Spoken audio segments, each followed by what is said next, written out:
మీకు ఈ వీడియో నచ్చినట్లయితే వీడియో క్లిక్ చేసి ఛానల్ని సబ్స్క్రైబ్ చేసుకోండి. క్లిప్ ఆన్ చేసిన నక్షత్ర గదిలోకి వచ్చి చూస్తుంది. ఇక షర్ట్ ఉండదు. ఈ షర్ట్ ఏమైంది అని చుట్టూ చూస్తుంటుంది.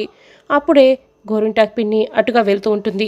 ఇదంతా ఈ గోరింటాక్ పిన్ని అయి ఉంటుంది అని నక్షత్ర అనుకుంటూ ఉంటుంది. దీని పని చెప్తాను అని ఏ గోరింటాకు అని పిలుస్తూ ఉంటుంది. ఏంటి నక్షత్ర అని అడుగుతూ ఉంటుంది గోరింటాక్ పిన్ని. నా లవ్ స్టోరీ విషయంలో నీకు చాలా డౌట్లు ఉన్నాయి కదా అని అడుగుతూ ఉంటే అవును అని గోరింటాక్ పిన్ని అంటుంది. ఈరోజు వాటన్నిటిని నేను నీకు క్లారిఫై ఇచ్చేస్తాను అని చెప్తూ ఉంటే ఆగాకు మీ అమ్మను కూడా తీసుకొస్తాను అని గోరింటాక్ పిన్ని వెళ్తూ ఉంటుంది. మా అమ్మ ఎందుకు, ముందు నేను నీకే చెప్తాను కదా అని వెంటనే నక్షత్ర గోరింటాక్ పిన్ని మెడ పట్టుకొని నులిమేస్తూ ఉంటుంది. మర్యాదగా చెప్పు, నా షర్ట్ ఎక్కడ, నా షర్ట్ని ఏం చేసావు, ఇదంతా నీ పని అని నాకు చాలా బాగా తెలుసు. మర్యాదగా నా షర్టు నాకు ఇచ్చావా సరే, లేకపోతే నువ్వే ఆ షర్ట్ని రెడీ చేసావని చెప్పి నేను నిన్నే ఇరికిస్తాను మా మమ్మీ దగ్గర. మర్యాదగా నా షర్ట్ ఇస్తావా లేదా అని నక్షత్ర ఇక గోరింటాక్ పిన్ని గొంతు పట్టుకొని నులిమేస్తూ అడుగుతూ ఉంటుంది. ఏ షర్టు నక్షత్ర, నన్ను వదిలేసాయి అని గోరింటాక్ పిన్ని ఇక గట్టిగా అరుస్తుంటుంది. నాకు ఏ షర్ట్ గురించి తెలియదు, నీ లవ్ స్టోరీ గురించి చెప్తానని నా డెడ్ స్టోరీ చెప్తున్నావా, నీకు దండం పెడతాను, నాకు ఏ షర్ట్ గురించి తెలియదు కదా, వదిలేసేయి అని గోరింటాక్ పిన్ని ఇక బతిమలాడుకుంటుంటుంది. అబద్ధాలు చెప్పకు, నీకు తెలియకుండా ఎలా ఉంటుంది, నా షర్ట్ ఎలా మాయమవుతుంది, నేను నిన్ను వదిలే ప్రసక్తే లేదు అని నక్షత్ర ఇక చెప్తూ ఉంటే అప్పుడే ఇంకా చరణ్ బిందు ఇద్దరు కూడా అక్కడికి వస్తారు. ఏం లేదు అని నక్షత్ర కవర్ చేసుకుంటుంటుంది. అమ్మో ఏదో ఉండి ఉంటుంది, సమయానికి మీరు వచ్చారు కాబట్టి ఇది నా పీక వదిలేసింది, లేకుంటే ఇది నా పీక పిసికేసి నా ప్రాణాలు తీసుండేది. ఇది కూడా దీని అమ్మలాగా తయారైంది. అయ్యో బాబు నేను బతికిపోయాను, ఇంకా ఇక్కడే ఉంటే నా ప్రాణాలు పోతాయి. గోరింటాక్ పిన్ని అక్కడి నుంచి వెళ్ళిపోతుంది. నువ్వు ఎవరి కోసం గొడవ పడుతున్నావు అని చరణ్ అడుగుతూ ఉంటే ఏం లేదని చెప్పాను కదా, ఇంకా ఎందుకు నువ్వు ఇలా లాగుతున్నావు అని నక్షత్ర అడుగుతూ ఉంటుంది. ఏం లేదా, నువ్వు దేనికోసం గొడవ పడుతున్నావు నాకు తెలియదా అని చేతులు వెనక దాచిపెట్టిన టీషర్ట్ని తీసి చరణ్ చూపిస్తూ ఉంటాడు. ఏంటి ఈ టీషర్ట్ మీరు తీసారా, ఇదంతా మీ పనా, ఇలా ఇచ్చేసి చెర్రీ అని నక్షత్ర అడుగుతూ ఉంటుంది. చరణ్ అయితే ఇవ్వకుండా ఆట పట్టిస్తుంటాడు. రే చెర్రీ, ఇచ్చామని చెప్పాను కదా, నీకే చెప్తున్నది, ఇస్తావా లేదా అని నక్షత్ర ఇక గట్టిగా వార్నిగిస్తుంటుంది.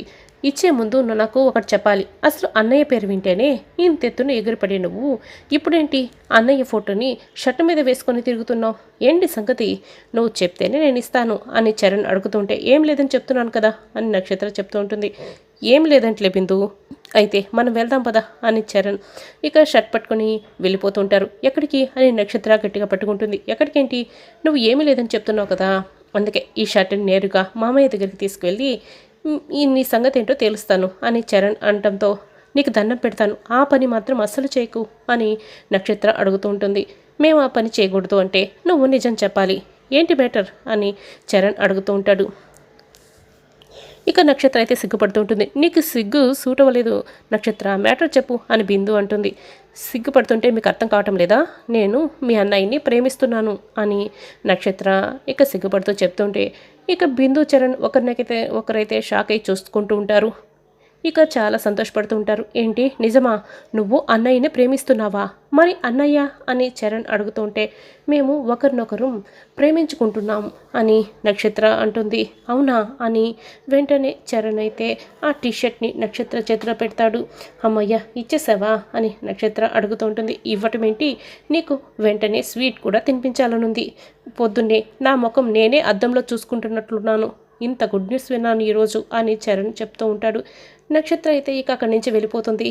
బిందు చరణ్ ఇద్దరు కూడా స్పీకర్ ఆన్ చేసి మరి గగన్కి కాల్ చేస్తారు. డ్రైవ్ చేస్తున్న గగన్ ఫోన్ ఆన్ చేస్తాడు. చెప్పురా చరణ్, ఏంటి పొద్దున్నే ఇలా కాల్ చేసావు అని అడుగుతూ ఉంటాడు. తెలిసిందిలే నీలరాజా, నీ గురించి తెలిసిందిలే అని ఇద్దరు కూడా సాంగ్ పాడుతూ ఉంటారు. రే మీ ఇద్దరు సింగర్లు అవ్వాలనుకుంటే ఎక్కడైనా ట్రై చేయండిరా, లేకపోతే నాకు కాల్ చేసి పాడకండిరా, నేను ముందే బిజీగా ఉన్నాను అని గగన్ అంటాడు. నీ లవ్ స్టోరీ గురించి మాకు తెలిసిపోయిందిలే అన్నయ్య అని చరణ్ అంటాడు. ఇక గగన్ అయితే షాక్ అయ్యి ఒక్కసారిగా చరణ్ బ్రేకేస్తాడు. ఏంటి నా లవ్ స్టోరీ గురించి మీకు తెలిసిందా, ఏం మాట్లాడుతున్నావు, ఎలా తెలిసింది అని గగన్ అడుగుతూ ఉంటాడు.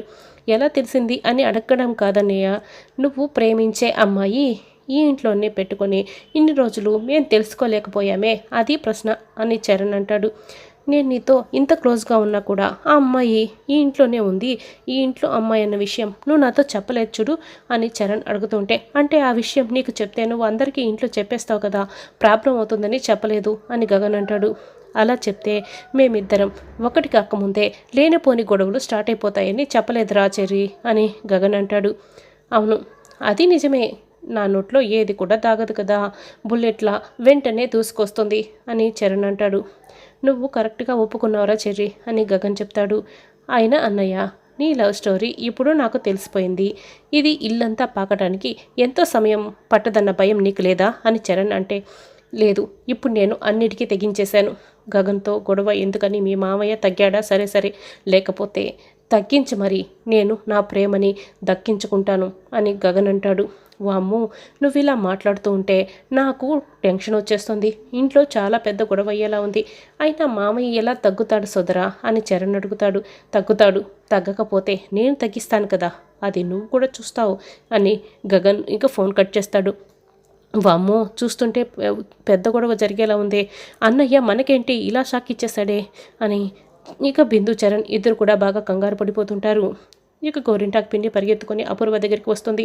నువ్వేమో దిండు పెట్టి నన్ను చంపేయబోయావు, నీ కూతురు డైరెక్ట్గా నా పీక పిసికి చంపేయబోయింది, ఏదో షర్ట్ అంట, ఆ షర్ట్కి తన లవ్కి ఏదో సంబంధం ఉన్నట్లుంది, అందుకే నా పీక పిసికి చంపేయబోయింది, అయినా నువ్వు చెప్తే నమ్మవు కదా అని గోరింటాకు పిండి చెప్తుంది. అబ్బా, నువ్వు ఇంకేం మాట్లాడకు పిన్ని అని అపూర్వ విసుక్కుంటుంది. ఇక అప్పుడే శరత్చంద్ర ఇంటికి వస్తాడు. బావా ఆక్షన్ మన సొంతమే కదా, మనకు వచ్చిందే కదా అని ఇక శరత్చంద్ర అడుగుతూ ఉంటే శరత్చంద్ర కోపంగా లోపలికి వెళ్తాడు. అమ్మో, ఏదో జరిగినట్టుందే అని గోరింటాకు పిన్ని అంటుంది. అప్పుడే కృష్ణప్రసాద్ కూడా అక్కడికి వస్తాడు. కృష్ణప్రసాద్, ఆక్షన్ ఏమైంది అని అడుగుతూ ఉంటారు. పోయింది, గగన్ గెలుచుకున్నాడు అని చెప్పడంతో, ఓ, ప్రతి చోట నీ సుపుత్రుడు అడ్డు తగులుతున్నాడు అనమాట అని అపూర్వ అంటుంది. కృష్ణప్రసాద్ అయితే ఏం మాట్లాడుకుంటా లోపలికి వెళ్ళిపోతాడు. కృష్ణప్రసాద్ నేరుగా భూమిని పక్కకు లెక్క వెళ్తాడు. గగన్ నీతో ఏమైనా మాట్లాడారా అని అడుగుతూ ఉంటాడు. లేదు మామయ్య అని భూమి అంటుంది. అసలు ఆ గగన్ ఏం చేస్తాడో తెలుసా, నీకు బొట్టు పెట్టి ఇక్కడి నుంచి తీసుకువెళ్తానని చెప్పాడు అని కృష్ణప్రసాద్ చెప్తే, ఈ విషయం నాన్నకి తెలిస్తే ఇంకేమైనా ఉందా అని భూమి అంటుంది. గగన్ చెప్పింది మీ నాన్నకమ్మ అని ఆక్షన్ దగ్గర జరిగిన విషయం మొత్తం కూడా కృష్ణప్రసాద్ ఇక భూమికి చెప్తాడు. అమ్మో, ఏంటి మామయ్య, నాకు చాలా భయం వేస్తుంది అని భూమి అయితే బాగా కంగారు పడుతూ ఉంటుంది. బావా, అంత చిన్న కాంటాక్ట్ పోతే ఎందుకు బావా నువ్వు ఇంత కోప్పడుతున్నావు అని అపూర్వ అడుగుతుంది.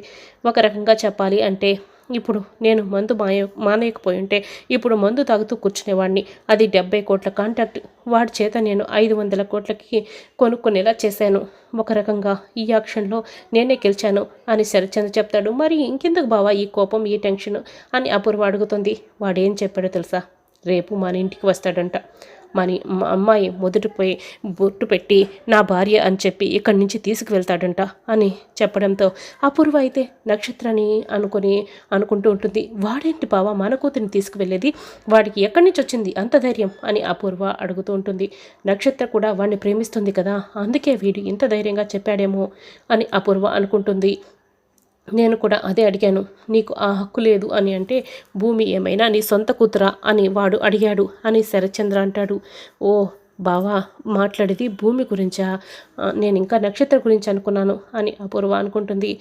నా దృష్టిలో మాత్రం భూమి నా సొంత కూతురే, వాడు రేపు వస్తానని చెప్పాడు కదా, రానివ్వు, వాడి సంగతి చెప్తాను అని శరత్చంద్ర అంటాడు. ఇక భూమి దూరం నుంచి మాటలని వింటూ ఉంటుంది.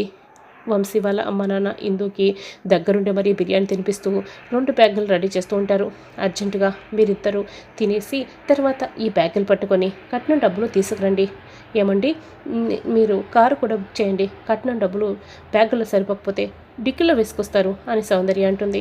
నాన్న, ఇప్పటికిప్పుడు వెళ్ళటం బాగుండదు నాన్న అని వంశీ అంటాడు.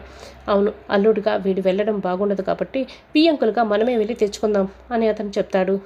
ఇక భూమి కృష్ణప్రసాద్ దగ్గరికి వెళ్తుంది.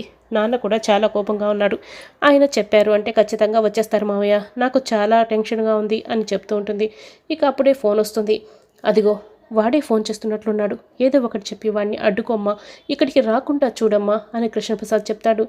ఇక వెంటనే భూమి హలో అని ఫోన్ లిఫ్ట్ చేస్తుంది. భూమి, రేపు నువ్వు కట్టుబట్టలతో నాతో పాటే వచ్చేస్తున్నావు, ఇన్ని రోజులు నువ్వు నన్ను ప్రేమిస్తున్నావో లేదన్న టెన్షన్లో ఉండేవాడిని, ఇప్పుడు నువ్వు నన్ను ప్రేమిస్తున్నావని కన్ఫర్మ్ అయ్యింది కదా, కాబట్టే ఇంకక్కడ ఉండకూడదు భూమి, నువ్వు నాతో పాటే వచ్చేయాలి, కట్టుబట్టలతో వచ్చేయాలి, మనం పెళ్లి చేసుకుంటున్నాం, రేపే మన పెళ్ళి అని గగన్ అంటాడు. పెళ్ళా అని భూమి అయితే బాగా కంగారు పడిపోతుంటుంది. పెళ్ళా కాదు భూమి, రేపే మనం పెళ్లి చేసుకోబోతున్నాం కాబట్టి నువ్వు వస్తున్నావు, రేపు నేను వస్తున్నాను, బొట్టు పెట్టి తీసుకొస్తున్నాను అని గగన్ అంటాడు. ఒక్కసారి నేను చెప్పేది వినండి అని భూమి అడుగుతూ ఉంటే, నువ్వు చెప్పేది నేను వినేది ఏమీ ఉండదు భూమి, నువ్వు ఎలాగూ రానని అంటున్నావు కదా, అది ఒకందుకు మంచిదే. నువ్వు సైలెంట్గా వచ్చేసావనుకో, అవమానంతో కుంగిపోయిన ఆ శరత్చంద్ర ముఖం చూసే అవకాశం నాకు ఉండదు. ఆ శరత్చంద్ర తలదించుకొని ఏడుస్తూ ఉన్న మొహాన్ని నేను చూడాలి. రేపు నీకొచ్చి బొట్టు పెట్టి మరీ ఇంటికి తీసుకొస్తాను. అతని ముఖం నువ్వు చూడలేవనుకుంటే రేపు ఉదయం 10 గంటల లోపల నీ అంతట నువ్వే మా ఇంటికి వచ్చేసాయి, లేకపోతే నేను వచ్చి బొట్టు పెట్టి తీసుకొస్తాను అని గగన్ ఫోన్ కట్ చేస్తాడు.